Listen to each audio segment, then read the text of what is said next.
Boa tarde a todos. Meu nome é Mônica Labuto Fragoso Machado, eu sou juíza da Terceira Vara da Infância, Juventude e do Idoso, da comarca do Rio de Janeiro, capital.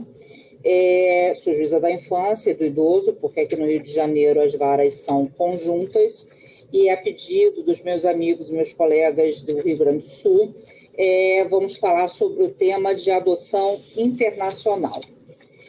A adoção internacional, ela é prevista na Convenção de Haia, que fala sobre adoção, que é de 1993. O Brasil é signatário desta adoção, assim como inúmeros países, sendo que os Estados Unidos foi um dos últimos países a ingressar, a ratificar essa Convenção de Haia.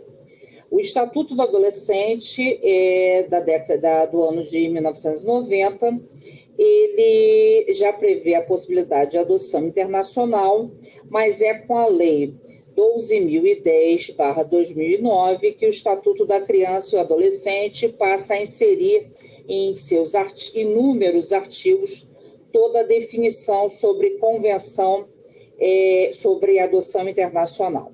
Além do Estatuto e da Convenção de Haia, nós temos decretos legislativos, decretos e portarias, seja do Ministério de Justiça, seja da Secretaria Especial de Direitos Humanos, prevendo a normatização desta adoção.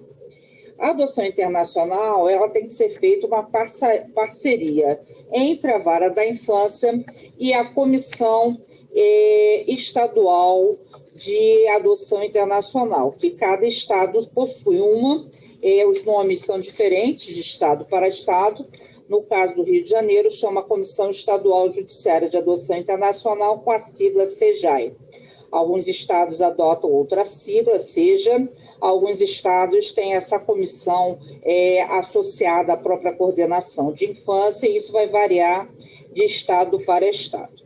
A primeira polêmica, a primeira dúvida que os pretendentes à adoção possuem sobre a adoção internacional é quanto a quem é possível fazer essa adoção. Ou seja, muitas vezes as pessoas confundem a adoção internacional com a nacionalidade do adotante, que são coisas distintas.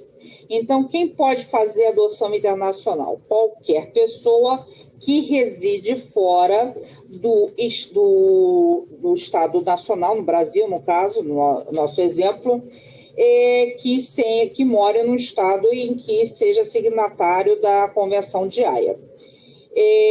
Muitos perguntam, mas o francês que reside aqui no Rio de Janeiro e tem visto definitivo de permanência, ele faz uma adoção nacional ou ele faz uma adoção internacional? Os estrangeiros que moram no Brasil com visto de residência permanente, eles vão fazer uma adoção nacional.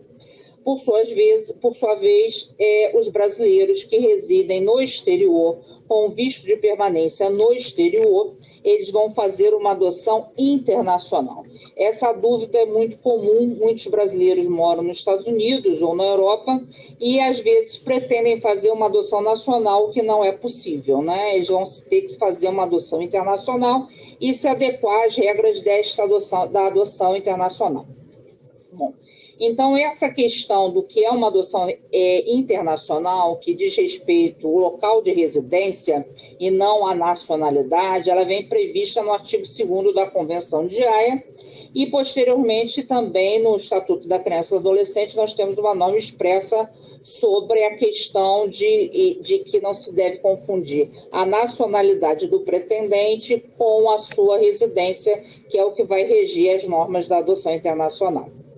Bom, a Convenção de Haia, ela abrange somente as adoções que estabelecem vínculo de filiação. Isso é uma coisa importante porque, apesar da nossa Constituição de 1988 só permitiu a adoção que era antigamente a adoção plena, ou seja, somente aquelas adoções tratando o filho adotivo exatamente como filho biológico, que existem ainda alguns países e que tem tipos de adoções diferenciadas, tá? A Convenção de Haia, ela vem reger essa norma que diz respeito a vínculo de filiação e não normatiza a questão de guarda, a questão de tutela. É sim, sempre a questão do vínculo de filiação, né? Então, seria o que antigamente se chamava adoção plena, seria a adoção com seus amplos poderes e os seus amplos direitos de filiação, como se filho biológico fosse. O Estatuto da Criança, então, em 2009, ele faz uma alteração, né, com a Lei 12.010, e faz várias alterações no artigo 51 e seguinte, para especificar mais o que já existia antes na própria Convenção de Haia. Então, fala lá no artigo 51, considera-se adoção internacional aquela na qual o casal postulante é residente ou domiciliado fora no Brasil, conforme o previsto no artigo 2º da Convenção de Haia, que foi promulgada, né, que ela é de 93, mas ela foi promulgada no Brasil pelo Decreto Legislativo número 1, de 14 de janeiro de 99, e promulgada pelo Decreto 3.087, de 21 de junho de 1999. Em seguida, o Estatuto fala quais são os casos em que vão se optar para a adoção internacional. E diz o seguinte: primeiro, deve-se esgotar toda a possibilidade de reintegração familiar dessa criança, seja nos seus pais biológicos, seja na família extensa ou estendida. Segundo, fala o Estatuto que preferencialmente deve-se tentar colocar a criança em território nacional, ou seja, só pode se fazer adoção internacional se esgotada todas as possibilidades de colocação da criança ou adolescente em família substituta brasileira. A outra questão que é mencionada no Estatuto é que, no caso de adoção de adolescente, esse adolescente ele tem que ser consultado, feito um estudo interprofissional, de preferência psicológica e social, e tem que estar preparado para esta mudança fora do território nacional e evidentemente, ele tem que aceitar que seja feita essa adoção internacional. Falo isso porque muitas vezes há pedido na CEJAI, nesse procedimento, que o juiz faça uma audiência para ouvir o adolescente e que ele manifeste a sua vontade de ser adotado internacionalmente. Bom, e essa vontade é obrigatória e, caso ele não concorde, não é possível se prosseguir nesta adoção internacional. Outro ponto relevante do Estatuto é que fala da preferência dos brasileiros no caso de adoção internacional. Ou seja, havendo dois adotantes internacionais, um francês e um brasileiro, um francês e um americano, a preferência vai ser deste brasileiro. Isso não quer dizer que ele vai fazer uma adoção nacional. O brasileiro residente no exterior faz uma adoção internacional, mas ele terá preferência a um adotante residente fora do país que não seja brasileiro. Assim fala o Estatuto. Prevê também que haja as intervenções das autoridades central, estadual e federal. A autoridade central e federal fica em Brasília e a autoridade central estadual seria essas comissões estaduais existentes nos estados da federação. A adoção internacional ela vai observar diversos requisitos, entre eles a permanência do estágio de convivência no Brasil, que deve ser no máximo de 45 dias e no mínimo de 30 dias. Essa alteração foi feita há pouco tempo na alteração do ECA de 2017. Essa alteração do ECA de 2017 trouxe para nós uma previsão de prazo máximo do estágio. Antes a gente só tinha a previsão de prazo mínimo e a alteração fez com que também tivesse um prazo máximo de permanência no país desses adotantes. Uma outra coisa importantíssima é que depois da adoção internacional, a autoridade central do país de acolhida ela tem que enviar relatórios à autoridade central estadual com cópia para a autoridade central de no mínimo 2 anos, ou seja, a adoção é concluída no Brasil, essa criança viaja, mas a gente recebe esses relatórios, e normalmente o juiz também recebe, porque a CEJAI também costuma enviar para os juízes que fizeram a adoção esses relatórios, e essa previsão, no mínimo 2 anos, quando já terá recebido a certidão de nascimento daquele país de origem dos pretendentes à adoção. Normalmente, no mínimo 2 anos, mas se essa certidão demorar mais de 2 anos, o que é raríssimo, eu, por exemplo, nunca vi, pode ser que esses relatórios sejam prorrogados por mais 2 anos, ou seja, tem um prazo superior a 2 anos. A lei só prevê o prazo mínimo de 2 anos, mas não tem previsão do prazo máximo. A outra questão interessante é que a adoção nacional ela não tem custo para os adotantes, mas na adoção internacional, tendo em vista que o processo tem que sofrer traduções e vários relatórios, isso é feito às custas dos adotantes. É importante dizer isso porque, assim como é possível um estrangeiro vir adotar no Brasil, é possível que um brasileiro venha adotar no exterior.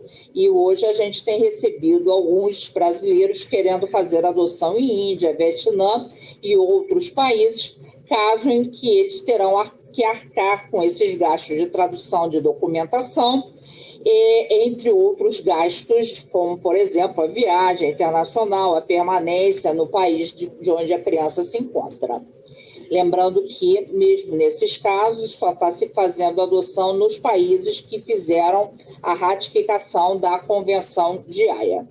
Nos casos de brasileiros que queiram adotar no exterior, eles devem fazer a habilitação na vara de infância mais próximo da sua residência e depois esta vara da infância irá encaminhar a CEJAI essa habilitação concluída com sentença, caso seja aprovado, e aí começará todo o procedimento para o envio dessa documentação e desses relatórios para a autoridade central do local onde se pretende fazer a adoção e o local onde a criança se encontra. É muito raro, mas eu, por exemplo, já vi casos de adoção de brasileiros por crianças residentes em Portugal, e a gente teve um caso aqui no Rio de Janeiro, no ano passado, de 2 crianças americanas que foram adotadas por brasileiros, sendo que esses brasileiros tinham um vínculo de parentesco com esta criança, as quais eram americanas e ficaram órfãs porque a mãe teria falecido nos Estados Unidos. Eram 2 irmãs. É um caso bastante raro, mas pode realmente acontecer. Bom, essa habilitação desse domiciliado no exterior na CEJAI, ela tem um prazo, e este prazo de habilitação é de 1 ano. É interessante isso porque as nossas habilitações nacionais têm um prazo maior de 3 anos, mas a habilitação da adoção internacional tem um prazo bem menor, de apenas 1 ano de duração. Isso faz com que algumas comissões estaduais resolvam só fazer a habilitação internacional quando se tem alguma criança em concreto, alguma criança em específico. Alguns estados habilitam fazem a habilitação de todos os processos que ingressam e outros aguardam aparecer uma criança com aquela característica daquela habilitação para somente fazer a habilitação com a criança já indicada para aquele pretendente residente no exterior. Uma outra questão interessante é a questão dos organismos credenciados, que antigamente eram chamadas de agências internacionais de adoção.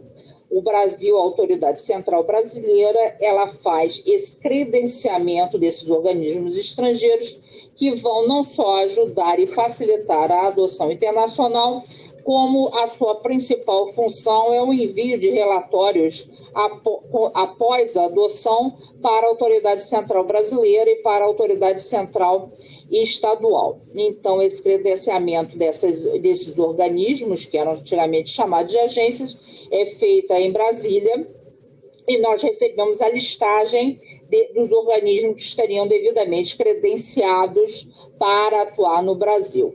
Esse credenciamento também é um prazo exíguo. Uma outra questão interessante a falar é que esses organismos também são submetidos a diversas documentações e protocolos de idoneidade, alguns que devem ser apresentados à Polícia Federal, e é feito um relatório rígido, uma documentação, exigida uma documentação muito rígida para se credenciar essas agências, né? Agências essas que só são credenciadas quando elas correspondem a países que já são signatários da Convenção e ratificaram a Convenção de Haia. A saída do território nacional. Então, na verdade, como é que se dá o procedimento? A CEJAI recebe essa habilitação, é feita uma votação na Comissão Estadual Judiciária de Adoção. A CEJAI, ela é um órgão colegiado, e também há diferença entre a formação da CEJAI nos diversos estados da federação. Eu trouxe para mostrar para vocês como é no Rio de Janeiro. No Rio de Janeiro, a CEJAI ela é formada, ela é ligada à presidência do Tribunal de Justiça, e quem integra a CEJAI é o próprio presidente do Tribunal de Justiça, como membro nato, o Corregedor-Geral de Justiça também como membro nato, um desembargador, 2 juízes de entrância especial, um defensor público, um advogado e mais 2 suplentes que também são juízes de direito. Assim que é formada a CEJAI no Rio de Janeiro, embora eu tenha visto que alguns locais não têm participação da OAB, no caso, esse membro da OAB é indicado pela OAB do Rio de Janeiro, e também já vi alguns casos em que há o membro da OAB, mas não há representante da Defensoria Pública. Então, aqui no Rio de Janeiro, nós temos também o representante da Defensoria Pública integrando essa comissão, e essa votação é feita no órgão colegiado, aprova ou não aquele candidato. Aprovado esse candidato, ele vai receber um certificado de habilitação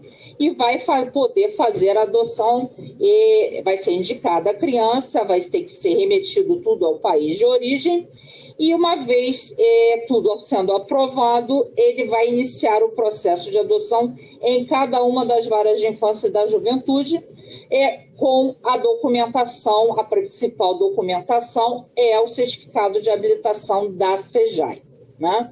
O juiz, até então, não participa deste procedimento na CEJAI. A única coisa que o juiz tem que fazer é a indicação das crianças aptas à adoção à CEJAI, para que a CEJAI, então, faça a apresentação para os pretendentes que entregaram o processo nos respectivos locais. Existe um cadastro internacional de adoção que é regido pelo CNJ, em que todos os pretendentes nacionais são colocados naquele cadastro. Mas a documentação ainda é colocada especificamente em um ou mais Estados-membros. Aquela agência, o organismo credenciado, que antigamente era a agência internacional, apresenta aquela habilitação aprovada no país de origem e apresenta nos países e nos estados em que eles têm interesse de fazer aquela adoção internacional. Isso não impede que seja feita, depois de habilitado, uma cópia autenticada de todo o procedimento levado para outro estado da federação, aquela documentação, aquela habilitação que foi feita em estado diverso. Então, por exemplo, existe uma criança no Rio de Janeiro, mas o candidato foi habilitado pelo estado do Pará. É possível se fazer a cópia autenticada de todo o procedimento e enviar para o estado do Rio de Janeiro, já que seria o estado que teria a criança no perfil daquele pretendente internacional. Bom, como a adoção internacional ela é o último caso, é a terceira da linha, e evidentemente que para a adoção internacional vão ficar os adolescentes e as crianças com maior idade. Então, o perfil dos adotantes internacional é um perfil de crianças mais velhas, grupos de irmãos ou crianças com graves problemas de saúde, porque, evidentemente, se eles tiverem o perfil de 0 a 2 anos, não adianta eles apresentarem processo, porque já há uma fila de 40 mil habilitados de candidatos e pretendentes nacionais, né? Então, não tem interesse. Bom, iniciado o procedimento na vara de infância, cumprido o estágio de convivência de 30 a 45 dias, feita a audiência, só é possível a viagem para o país dos adotantes após o trânsito em julgado na sentença. Isso é muito importante, porque, evidentemente, não dá para se esperar 20 dias para transitar em julgado, e, normalmente, o que ocorre é que o Ministério Público e o advogado que representa os adotantes, eles desistem do prazo recursal, informando que não tem interesse em recorrer. Na verdade, não seria 20 dias, seria 10 dias, já que o Ministério Público hoje não tem mais prazo em dobro, então seria 10 dias, que seria o prazo para o trânsito em julgado da ciência da sentença. Bom, a Autoridade Central Brasileira ela pode pedir informação de qualquer criança adotada a qualquer tempo aquele estado para a qual essa criança foi. Uma outra coisa que é muito perguntada também é se essa criança que recebe esta nacionalidade do adotante, se ela perde a nacionalidade brasileira. Não, ela não vai perder a nacionalidade brasileira. Tem até que se ter um cuidado, porque se for do sexo masculino, aos 18 anos, tem que se apresentar no respectivo consulado em razão da questão do serviço militar obrigatório. Então, ele permanece com a nacionalidade brasileira e ganha outra nacionalidade, ou seja, fica com mais de uma nacionalidade. Bom, nos casos em que os países não sejam signatários da Convenção de Haia ou que não cumpriram o artigo 17 da Convenção de Haia, se o adotante for residente no país, brasileiro ou não, adotar em outro país que não assinou a Convenção ou não cumpriu o artigo 17, ele vai ter que requerer a homologação da sentença estrangeira pelo Superior Tribunal de Justiça. Fora isso, se o país for signatário e cumprindo o artigo 17, aquela adoção já é automaticamente aceita no país, na entrada da criança naquele país. Muitos perguntam também assim, mas eu já vi um programa de TV em que um brasileiro foi adotado nos Estados Unidos e depois de 20, 30 anos foi devolvido ao Brasil sem que tivesse qualquer nacionalidade. Isso acontecia quando se fazia adoção com países que não tinham ratificado a Convenção de Haia. No caso dos Estados Unidos, se não me falha a memória, eles ratificaram em 2008 ou 2009, e esses casos são muito antigos. Portanto, não há mais essa possibilidade, ou seja, a partir do momento que só fazemos adoção com países que ratificaram a Convenção, na entrada da criança naquele país, automaticamente ela já terá garantido a cidadania daquele país, né? Não perdendo a cidadania originária. Bom, a outra questão que muitos perguntam, eu vou passar agora um PowerPoint com algumas características.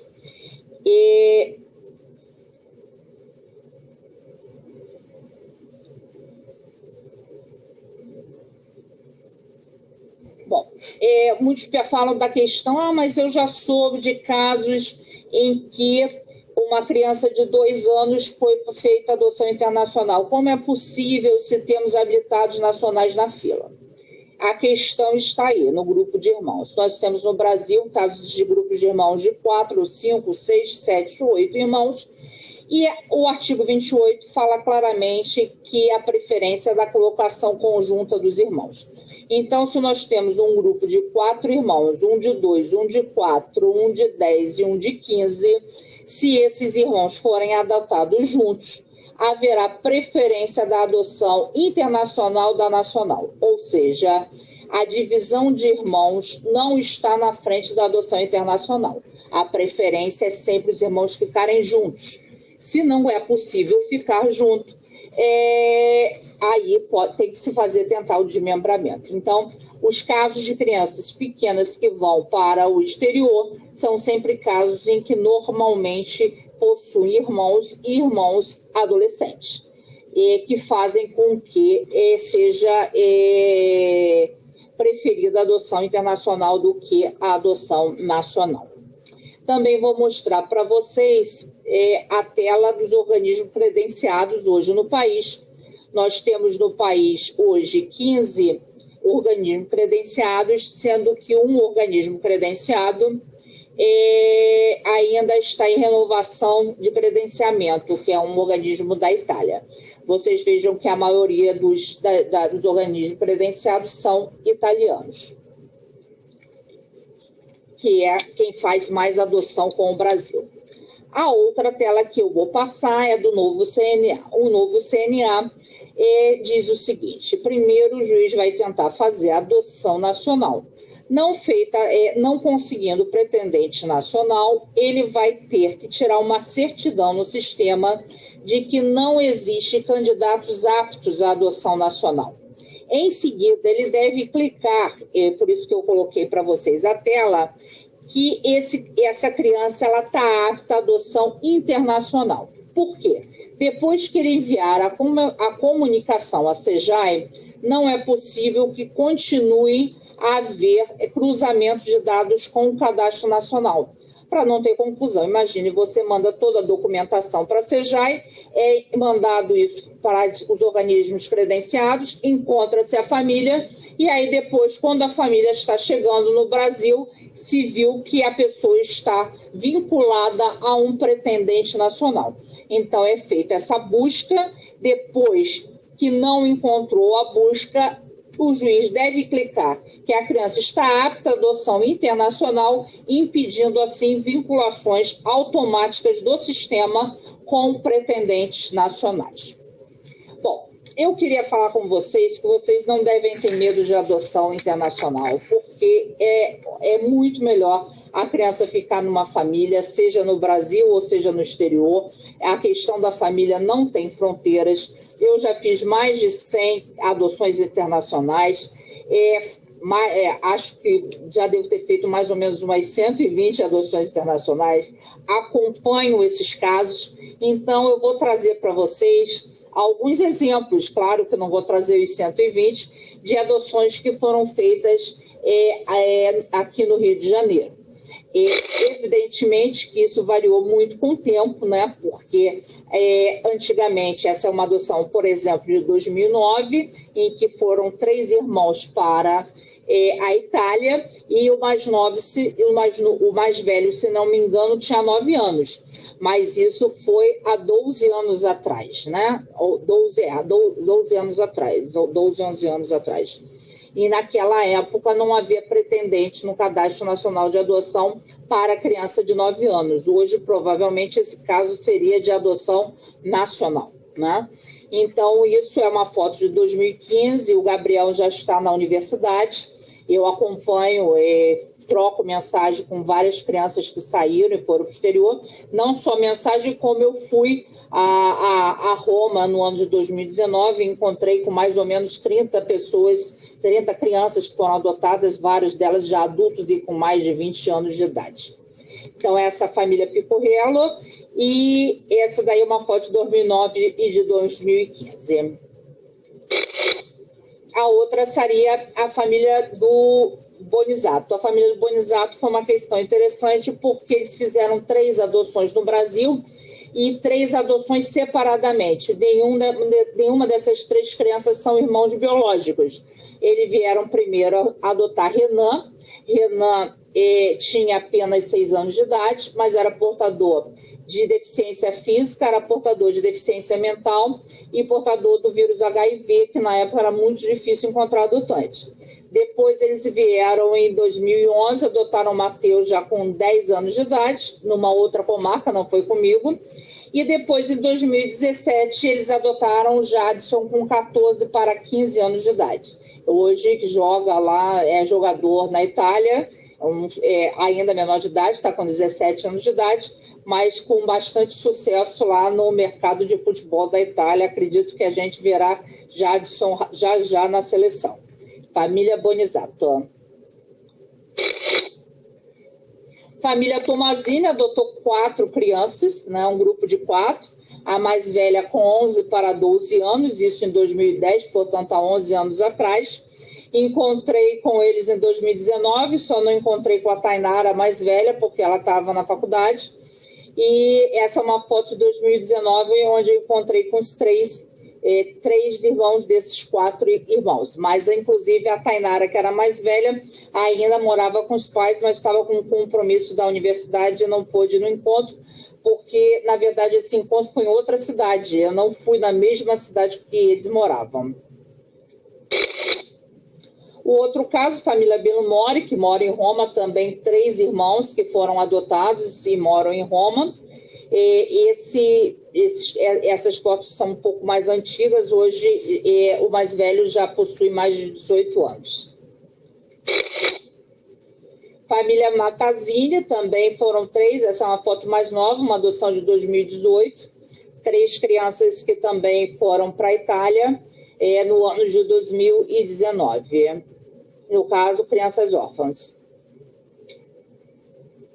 Esse é um caso que eu fiz de uma família que adotou, uma família austríaca, que adotou 2 crianças portadoras de síndrome de alcoolismo fetal, todas as 2 com quadros de deficiência mental, e um bilhete que ela mandou para mim logo depois da adoção. E a foto das crianças da família Rosen, eles moram no interior da Itália, do interior da Áustria, e sempre mandam fotos com muita neve, porque moram num local muito frio. Outra foto da Itália, Agatha e Vinícius. A Agatha hoje já está com mais de 20 anos, 20 ou 21 anos de idade. Foi adotada com o irmão, mora perto do Lago Como. Matheus e Maicon, encontrei com eles em 2019, 2 irmãos, um de 4 e outro de 14 para 15 anos. Encontrei com eles na Itália em 2019, me correspondam bastante com os 2. 2012, fizemos uma adoção de grupo de 6 irmãos. Essa foto já é de 2017, não foi possível a adoção do grupo inteiro junto, mas foi feita uma adoção por 3 famílias italianas que moram próximas, e todos os grupos, o grupo inteiro de irmãos foi adotado, e a mais velha também tinha 14 anos.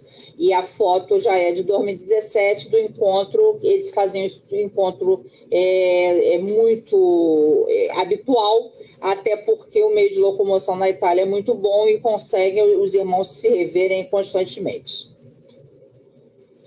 2008 também, essa é uma foto do menino que foi adotado com 10 anos, essa foto de 2013, mas eu tive com ele no ano de 2017, mais ou menos. Eu fui a Barcelona, saímos e jantamos juntos. Ele já maior de idade, já deve estar hoje com uns 20 anos ou mais. Família Mastroianni, outra adoção de grupo de 6 irmãos, também foi adotado 2 mais 2 mais 2, 3 famílias que moram próximas. Em setembro de 2019, eu encontrei com 4 desses irmãos, e a mais velha, que também tinha 14 anos quando foi adotada, já também cursava a faculdade, moradora também de Roma. Família Baldini, eu coloquei o nome das 3 famílias, né? Também um grupo de 6 irmãos, adoção também completa, 2 mais 2, esse foi 3 mais 2 mais 1. Encontrei com 4 irmãos quando fui em setembro de 2019, os 2 mais velhos já maiores de idade, e me falaram que devem cursar faculdade em Portugal. Família, essa foi a adoção maior que eu fiz, porque foi um grupo de 8 irmãos, o mais velho com 14 para 15 anos, em que foi feita uma adoção 2 mais 2 mais 2, também 4 famílias que mantêm contato sempre entre si. Família Ceres Garofano, essa família era um grupo de 5 irmãos, essa adoção foi feita 3 mais 2, e por 2 casais, inclusive um dos casais, um adotante, era cadeirante, E essa adoção também é um sucesso. A menina mais velha, com 14 anos, hoje também joga futebol na Itália. Esse foi a minha viagem que fiz em 2019. Toda essa turma aí fizeram adoção comigo, que eu encontrei no consulado. Eu fui fazer uma palestra no consulado de Roma e encontrei todos esses adotados, vários deles maiores de idade, lá no consulado de Roma, já que boa parte mora em Roma ou próximo de Roma. Bom, eu encerro aqui, então, minha palestra. Falo para os colegas do Rio Grande do Sul para não temerem a questão da adoção internacional. A adoção internacional é uma adoção séria, é uma adoção muito fiscalizada, é uma adoção que exige uma documentação e um preparo do casal muito grande, e me coloco à disposição dos colegas que queiram entrar em contato comigo para tirar alguma dúvida para o meu e-mail labuto@tjrj.jus.br. Agradeço muito o convite e espero que depois dessa pandemia e dessa crise aí de Covid 2020 possa estar no Rio Grande do Sul brevemente e encontrar pessoalmente os colegas. Um abraço a todos.